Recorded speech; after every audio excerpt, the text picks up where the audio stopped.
Hello बच्चों, कैसे हैं आप। उम्मीद करती हूँ कि आप सभी बच्चे अपने घर में स्वस्थ और सुरक्षित होंगे। बच्चों, जैसा कि अभी हमने पिछले अध्यायों में क्षितिज के गद्य खंड के बारे में पढ़ा था, तो आज हम अपना क्षितिज का काव्य खंड शुरू करने जा रहे हैं। काव्य खंड शुरू करने के लिए सबसे पहले हमने अपनी कविता ली है उत्साह, यानी आज हम उत्साह कविता के बारे में चर्चा करेंगे। उत्साह कविता का, जैसे कि पहले भी हमने पढ़ाया है कि पहले कठिन शब्दों पर चर्चा की जाएगी, उसके बाद में फिर आपको पाठ का सार समझाया जाएगा, अर्थात कविता का सार समझाया जाएगा। तो चलिए शुरू करते हैं। उत्साह कविता सूर्यकांत त्रिपाठी द्वारा लिखित है, यानी सूर्यकांत त्रिपाठी निराला, इनका पूरा नाम क्या है? सूर्यकांत त्रिपाठी निराला। सूर्यकांत त्रिपाठी निराला छायावादी युग के उन 4 स्तंभों में माने जाते हैं जिन्होंने छायावादी युग में बहुत अधिक योगदान दिया। जैसा कि हम सभी जानते हैं कि हिंदी के छायावादी युग में 4 स्तंभ के रूप से जाने माने जो लोग हैं, उनमें सुमित्रानंदन पंत, सूर्यकांत त्रिपाठी निराला, जयशंकर प्रसाद और महादेवी वर्मा हैं। तो यहाँ पर आइए हम सूर्यकांत त्रिपाठी निराला के जन्म के बारे में जाने, जिनका जन्म सन 1899 में महिषादल, बंगाल में हुआ था। उनकी प्रमुख रचनाएं अनामिका, कुकुरमुत्ता, नए पत्ते हैं। उनका निधन 1961 इलाहाबाद में हुआ। तो यहाँ पर हमने कवि से संबंधित जानकारी ली। तो आइए अब हम अपने पाठ उत्साह से संबंधित कठिन शब्दों पर चर्चा करेंगे। तो चलिए हम अपने कठिन शब्दों पर चर्चा करते हैं। देखिए, सबसे पहले यहाँ पर आता है धाराधर। धाराधर का जो अर्थ होता है वो होता है बादल, उन्मन, उन्मन अनमना, निधाव गर्मी, आभा चमक, वज्र कठोर पहाड़ जैसा, ललित सुंदर, विद्युत बिजली और अज्ञात अनजान। तो जिस कविता के बारे में हम यहाँ पर चर्चा करने जा रहे हैं, जैसा कि मैंने पहले भी आपको बताया कि ये उत्साह नामक एक कविता है। इसमें सूर्यकांत त्रिपाठी निराला ने एक बादलों के माध्यम से, मतलब बादलों को संबोधित किया है, व्यक्तियों के लिए जो प्यासे जन है, जो इस धरती पर हाहाकार मचा है, उसके लिए वो बादलों को संबोधित करना चाह रहे हैं। अर्थात यह जो उत्साह नामक कविता है, यह एक आवाहन गीत है। यानी सूर्यकांत त्रिपाठी निराला यहाँ पर बादलों का आवाहन कर रहे हैं, बादलों को संबोधित कर रहे हैं। बादलों के माध्यम से इस धरती के जो पीड़ित जन हैं, जो प्यासे जन हैं, उनकी प्यास को शांत करने के लिए, इस धरती पर हरियाली लाने के लिए उनका आवाहन कर रहे हैं, उनको क्या कर रहे हैं? संबोधित कर रहे हैं। तो चलिए अब हम अपनी कविता को शुरू करते हैं। जैसा कि मैंने आपको बताया कि उत्साह नामक जो कविता है वो एक आवाहन गीत है, यानी कि कवि यहाँ पर बादलों को आवाहन कर रहा है, बादलों को संबोधित करने का कार्य कर रहा है, बादलों को बुलाने का कार्य कर रहा है। क्यों बुलाने का कार्य कर रहा है? कि जो धरती के लोग हैं, जो पीड़ित हैं, जो प्यासे हैं, उनकी प्यास को शांत करने के लिए। क्यों? क्योंकि जो धरती पर लोग दुखी हैं, उनके दुख का निवारण करने के लिए। तो यहाँ पर हम अपनी कविता को शुरू करते हैं। बादल गरजो, घेर घेर घोर गगन धाराधर हो, ललित ललित काले घुंघराले, बाल कल्पना कैसे पाले। विद्युत छवि उर्मे कवि नव जीवन वाले, वज्र छिपा नूतन कविता, फिर भर दो बादल गरजो।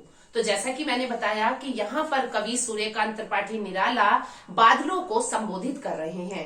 बादलों को क्या कर रहे हैं? उनका आवाहन कर रहे हैं, क्योंकि बादलों के माध्यम से ही वो क्या करना चाहते हैं? बादलों के माध्यम से वो एक क्रांति का संकेत कर रहे हैं, एक परिवर्तन। मतलब बादलों को वो चाहते हैं कि एक बादल ही है जो क्रांति ला सकते हैं, या जो क्रांति का एक क्रांति ला करके उसका परिवर्तन कर सकते हैं। यानी कि वो क्या कर रहे हैं? बादलों के ऊपर पूरी तरीके से डिपेंड है, उन्हें पता है, बादलों पर ही वो पूरी तरीके से आश्रित है कि बादल आएंगे और एक क्रांति की नई लहर लाएंगे, जिससे कि मनुष्य का जीवन क्या होगा? सुखमय होगा, मनुष्य के जीवन में परिवर्तन आएगा।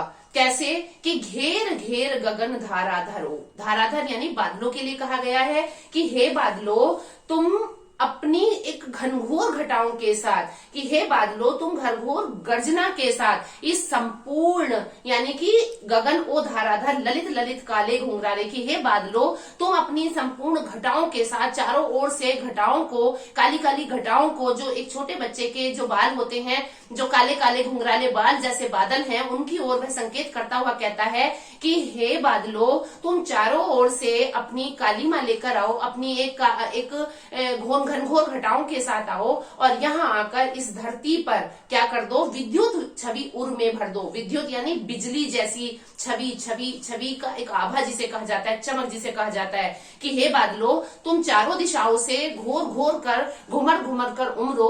और कैसे उमड़ो? जैसे कि ऐसी काली घटाएं लेकर आओ जैसे कि एक छोटे बच्चे के सिर के बाल होते हैं, घुंघराले घुंघराले काले काले बाल होते हैं। इस तरह से तुम चारों ओर से आओ और आकर इस धरती के लोगों को खुशमय जीवन दो, इस धरती को गुंजित कर दो। अपनी बिजली की चमक से उर होता है अपने हृदय से, अपने हृदय से बिजली की चमक से इस धरती के जो लोग हैं उनको क्या कर दो, जलमग्न कर दो, अर्थात उनको प्रसन्न कर दो। तो कवि सूर्यकांत त्रिपाठी निराला यहाँ बादलों से आग्रह करते हैं कि हे बादलों, तुम चारों ओर से, चारों दिशाओं से घुमड़ घुमड़ कर उठो और उसको अपनी बिजली की चमक के साथ, अपनी बिजली की आभा के साथ बरसो और इस धरती के जीवन, जो धरती के प्यासे लोग हैं, जो धरती से दुखी लोग हैं, जो अतृप्त लोग हैं, उनको अपनी वर्षा से क्या कर दो, खुश कर दो। आगे वो कहते हैं वज्र छिपा नूतन कविता फिर से भर दो, अर्थात बादलों के हृदय में जो बिजली की चमक है,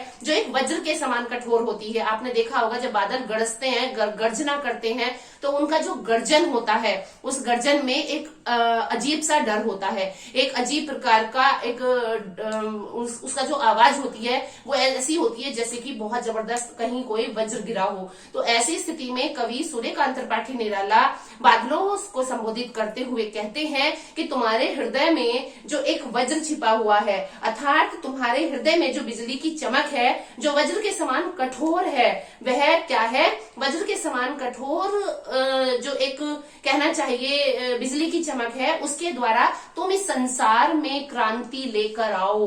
अर्थात संसार में क्रांति लाने के बाद तुम गरज गरज कर इस संसार के लोगों को क्या कर दो, खुशमय कर दो।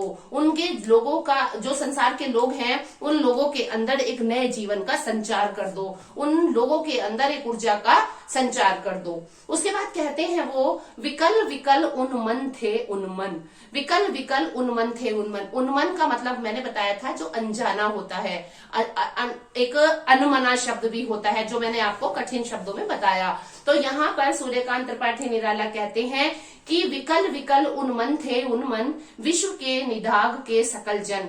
कि इस पृथ्वी पर, कवि सूर्यकांत त्रिपाठी निराला कहते हैं कि इस धरती पर सभी लोग बहुत ही अधिक परेशान हो गए हैं। किस चीज से हो गए हैं? गर्मी से परेशान हो गए हैं। कि हे बादलों, इस धरती के लोग, इस धरती पर जो जन हैं, वो सभी क्या हो गए हैं? बहुत अधिक परेशान हो गए हैं, व्याकुल हो गए हैं, अनमने से हो गए हैं।